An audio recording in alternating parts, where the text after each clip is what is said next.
Guys, this video is brought to you by Shortform, creators of game-changing non-fiction book guides so you can finally start knocking books off your list. These easy-to-digest book summaries are designed to simplify the learning process so you get more knowledge in less time. They're super detailed to ensure you get the book's key points at a very deep level. Shortform also includes interactive exercises to lock in what you've learned, along with smart insights to help you form better connections between the ideas. I spend about 20 minutes each morning reading Shortform. Lately, I've been consumed by their summaries on economics and entrepreneurship. This morning, I finished Atomic Habits and I highly recommend it. The new book guides and articles are published weekly, and subscribers get to vote on what books to cover. Get a free trial and an additional 25% discount on the annual subscription at shortform.com/Chael, or scan the QR code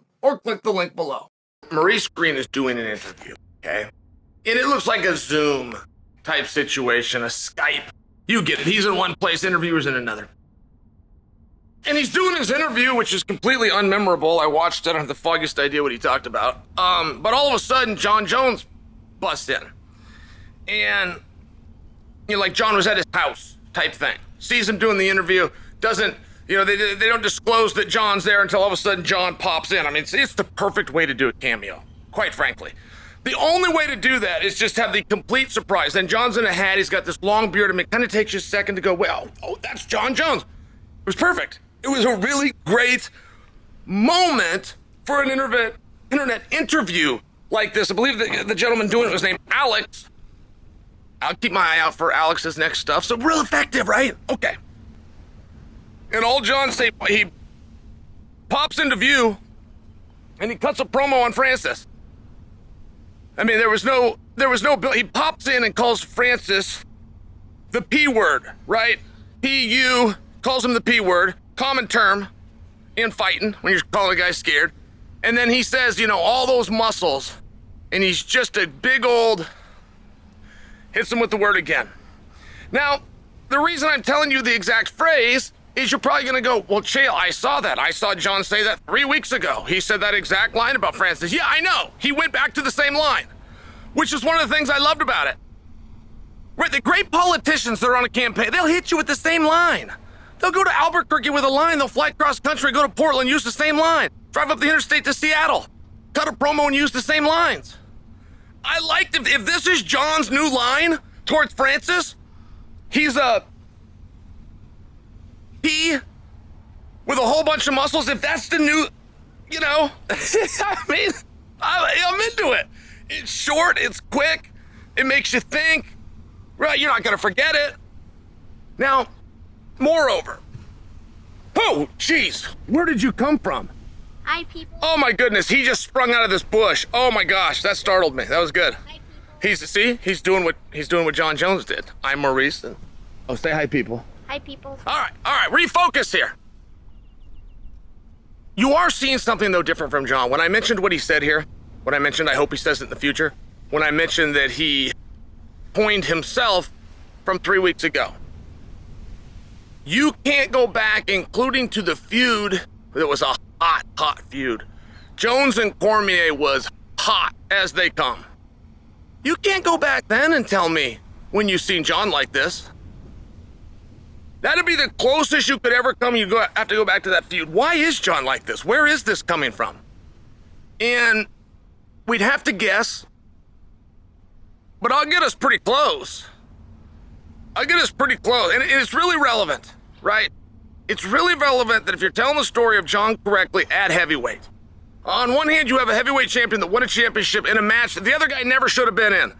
If you're 1-1 in your last two, you're not fighting for world championships, but he was. But before we take that away from Jon wasn't planning to fight him. Jon was planning to fight Stipe, but he was only planning to fight Stipe after his plan and hope to fight Francis went up in smoke.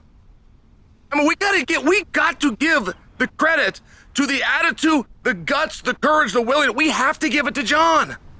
Those are three very, very different guys that from December to March, Jon said yes to them all. It's really interesting because what we didn't know and in fairness, neither did Francis. No one knew, is how bad Jon wanted that fight. And I'm just curious as to why. Is that purely about legacy? Is that purely about perception, right?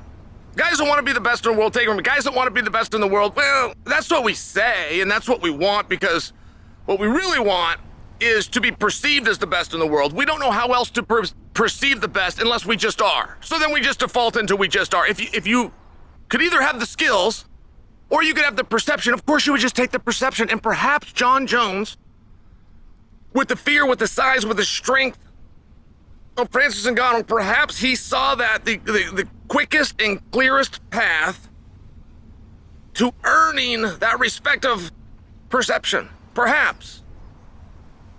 And I will tell you, I'm quite confident that this is catching Francis off guard. I'm quite confident that Francis is looking around going, wait a minute, if you wanted to fight me so bad, if I'm the guy, why didn't you tell me? Why didn't you? Oh, hi, baby. We got one more cameo here. Say hi. That's close enough. You wanted to fight me. Why didn't you tell me? I mean, I wanted to fight you too, but in front of that, I wanted to do business. And if you wanted this so bad, why didn't you tell me? And it is interesting. I hope it's something that Jon stays with. I do. Because what I fear is going to I like this side of Jon Jones. I want more of this from Jon Jones. I find this interesting with Jon Jones. I think that this helps bring attention to fights of Jon Jones. What I fear is going to happen is a narrative is going to begin that Jon not only didn't want Francis, not only doesn't want Francis, he never even called Francis out until it was an impossibility to have Francis. Timeline-wise, that's true. I just personally, and I see myself as a bit of an expert to the psychology here, I don't think that is intentionally what's happening. I think he really wants Francis. I think he actually is mad. I think he wants you all to know he was willing to take on Francis. Now, being willing and who's going to beat who, you're having two different conversations here, but you got to start with one. I never knew Jon wanted the fight as bad as he wants it. I believe him. I think that he's sincere. I don't think he's all of a sudden found his balls because Francis is gone. I think he's sincerely upset about this. And I'll bet you that Francis didn't know. I'll bet you that Francis is a little surprised himself.